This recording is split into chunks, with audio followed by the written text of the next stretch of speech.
नमस्कार, राजस्थान समाचार में आपका स्वागत है। पेश है राजस्थान की खास खबरें। कांग्रेस ने विधायक गणेश घोघरा को थमाया नोटिस। लोकसभा चुनाव के दौरान पार्टी के निर्देशों का पालन नहीं करना आखिरकार डूंगरपुर के कांग्रेस विधायक गणेश घोघरा को भारी पड़ गया है। अखिल भारतीय कांग्रेस कमेटी के महासचिव और राजस्थान के प्रभारी सुखजिंदर सिंह रंधावा ने घोघरा को नोटिस जारी करते हुए 7 दिन में अपना जवाब प्रस्तुत करने के निर्देश दिए हैं। जारी नोटिस में बताया गया है कि लोकसभा चुनाव के दौरान कांग्रेस पार्टी के दिशा निर्देशों का पालन नहीं किया है। इस पर आपको कारण बताओ नोटिस दिया जा रहा है। नोटिस का जवाब 7 दिन में प्रस्तुत नहीं करने पर अनुशासनात्मक कार्यवाही की जाएगी। इस संबंध में विधायक घोघरा ने बताया कि मुझे अब तक कोई नोटिस व्यक्तिगत प्राप्त नहीं हुआ है। यदि नोटिस मिलता है तो मैं आलाकमान को अपना जवाब प्रस्तुत करूंगा। शांति भंग के आरोप में अरेस्ट उस्मान गनी को भेजा जेल। शांति भंग के आरोप में गिरफ्तार भारतीय जनता पार्टी से निष्कासित बीकानेर शहर अल्पसंख्यक मोर्चा के जिलाध्यक्ष उस्मान गनी को उपखंड मजिस्ट्रेट के समक्ष पेश किया, जहां से जेल भेजने के आदेश दिए गए। उस्मान गनी को पार्टी विरोधी बयान देने पर 2 दिन पहले भाजपा से 6 साल के लिए निष्कासित किया गया था। जीन्स टी शर्ट पहनकर स्कूल नहीं आए शिक्षक, अब आया शिक्षा विभाग का नया आदेश। सरकारी दफ्तरों में अधिकारी कर्मचारी अब जीन्स पैंट समेत तड़क भड़क वाली पोशाक पहनकर नहीं आ सकेंगे। सामान्य प्रशासन विभाग ने बीते दिनों शिक्षा व अन्य विभाग को इस आशय से निर्देश जारी किए हैं। प्रदेश के सरकारी कार्मिकों के लिए ड्रेस कोड को लेकर कोई स्पष्ट प्रावधान नहीं है। इस पर अधिकांश सरकारी अधिकारी व कर्मचारी शालीन पोशाक के बजाय शौक को लेकर आधुनिक ड्रेस पहनकर कार्यस्थलों पर पहुंचते हैं। राजस्थान में सामने आई पुनर्जन्म की कहानी। राजस्थान के केकड़ी में 9 साल की एक मासूम के पुनर्जन्म का मामला चर्चा में है। दरअसल भगराई गांव की मधु ने अपने परिवार को ऐसी बातें बताई जो चौंकाने वाली थी। इतना ही नहीं, अपने पुराने माँ बाप से मिलने की जिद में उसने खाना पीना तक छोड़ दिया। ऐसे में पिता कैलाश रेगर अपनी बेटी को लेकर केकड़ी पहुंचे, जहां पर बच्चे के पिछले माता पिता रहते थे। यहाँ जब लड़की के पुनर्जन्म की कहानी बताई तो हर कोई दंग रह गया। राजस्थान में इस रूट पर 120 किलोमीटर प्रति घंटा की रफ्तार से दौड़ी CRS स्पेशल ट्रेन।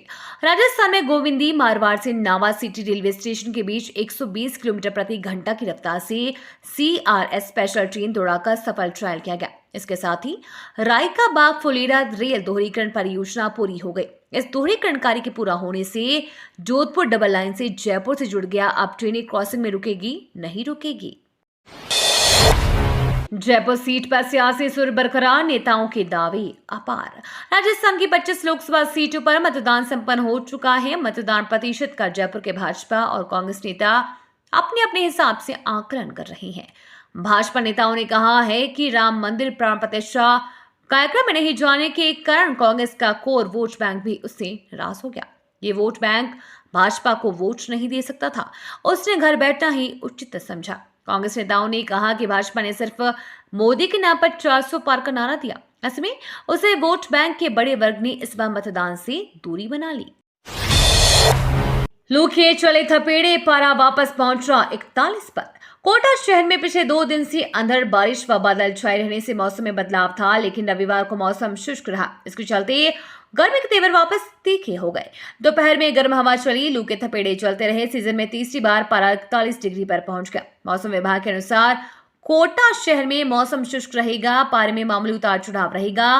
3 व 4 मई को बादल छाए रहेंगे, लेकिन पारे में तेजी रहेगी। जेईई एडवांस्ड 2024 पहले दिन 22,000 से अधिक आवेदन। देश के सबसे प्रतिष्ठित इंजीनियरिंग प्रवेश परीक्षा जेईई एडवांस्ड के आवेदन प्रक्रिया प्रारंभ हो चुकी है। आवेदन की अंतिम तिथि 7 मई है। यह परीक्षा इस वर्ष IIT मद्रास की ओर से 26 मई को होगी। पहले दिन 22,000 से अधिक स्टूडेंट्स आवेदन कर चुके हैं। ट्रेन में सफर करते समय भूख लगे तो चिंता ना करें, 20 रुपए में मिलेगा बढ़िया गरम गरम खाना। रेल यात्रियों को अक्सर ट्रेनों में खाने को लेकर शिकायत करते देखा सुना गया है। लंबी दूरी की ट्रेनों में रिजर्व टिकट पर यात्रा कर रहे यात्रियों को तो दोनों वक्त का खाना रेल में ही उपलब्ध हो जाता है, जिसका उनसे चार्ज वसूल किया जाता है। लेकिन साधारण श्रेणी में यात्रा करने वाले यात्रियों को स्टेशन से महंगा खाना खरीद कर ही खाना पड़ता है। लेकिन अब बड़े स्टेशनों पर इस समस्या को दूर किया जा रहा है। साधारण श्रेणी के यात्रियों को भी अब रेलवे सस्ते में खाना उपलब्ध कराएगा। 1,50,000 की चाहिए सैलरी तो NIA में तुरंत करें आवेदन। नेशनल इंश्योरेंस एकेडमी में नौकरी की तलाश में भटक रहे उम्मीदवारों के लिए बढ़िया अवसर है। इसके लिए NIA ने एकेडमी फैकल्टी मेंबर के पदों पर भर्ती के लिए वैकेंसी निकाली है। अगर आपके पास इन पदों से संबंधित योग्यता रखते हैं तो NIA की आधिकारिक वेबसाइट niapune.org.in पर जाकर आवेदन कर सकते हैं। इन पदों के लिए आवेदन प्रक्रिया शुरू हो चुकी है। अगर आप भी NIA के इस भर्ती के लिए आवेदन करना चाहते हैं तो 15 मई तक या इससे पहले अप्लाई कर सकते हैं। साथ ही इस भर्ती के जरिए फैकल्टी के पदों पर बहाली की जाने वाली है।